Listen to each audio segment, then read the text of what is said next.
Aaron Cohen here, Israeli Special Operations veteran, U.S. law enforcement SWAT instructor. I've been training law enforcement for over 20 years. I've served active in law enforcement for 16 now. I currently hold the rank of lieutenant. I'm with a mid-sized sheriff's department. Recently, I had the opportunity to train a group of SWAT instructors from across the state of Alabama in Israel's cutting-edge behavioral-based CQB methodology, or close quarters battle method. It was developed by Israel after a very large surge of terrorism in the 70s. The IDF and Israel's national police, their leadership, ended up partnering with Israel's top behavioral scientists to analyze the high-threat terrorist incidences and shootings, to really understand how the body responds when it's being fired at. And they found that the officers instinctively engaged in what was non-sighted compulsive firing. And when shot at through a doorway, the officers would also immediately seek cover and avoid making any kind of entry.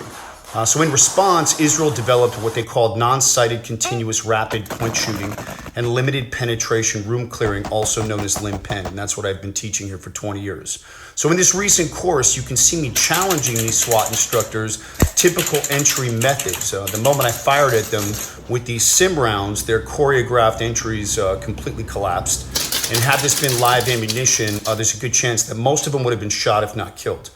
And so after they experienced the stress of being fired at by the Sims and seeing the choreography fall apart, I started to walk them through limp-pen. We start with putting them in a position where they're naturally outside the frame and behind cover. And once I guided them and had their barrels now oriented inside the threshold, they're able to make really clear room shots quickly from outside that danger zone.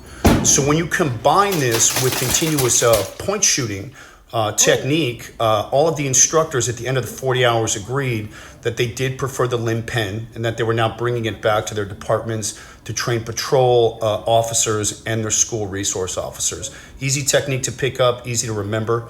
We have an expression: we don't rise to the level of our expectations on the day, we fall to the level of our training. And I can tell you this from experience: terrorists will fire at you and they will take hostages.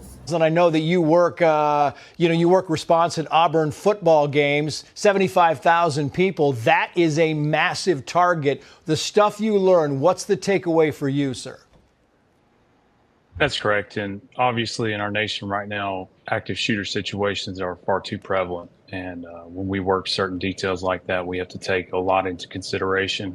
And these tactics that Aaron teaches are very easy to grasp, and they make sense, especially when it comes to keeping your operators out of an area where they don't need to be in yet, where they can fight from the threshold.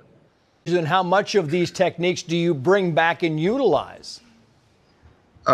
Really, most of it.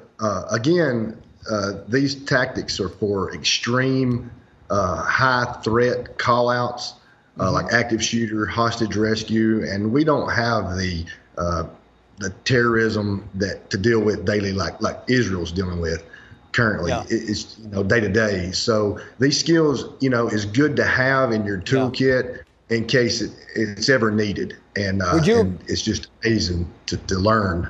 So it's a great tool to have. Corporal, would you agree with that?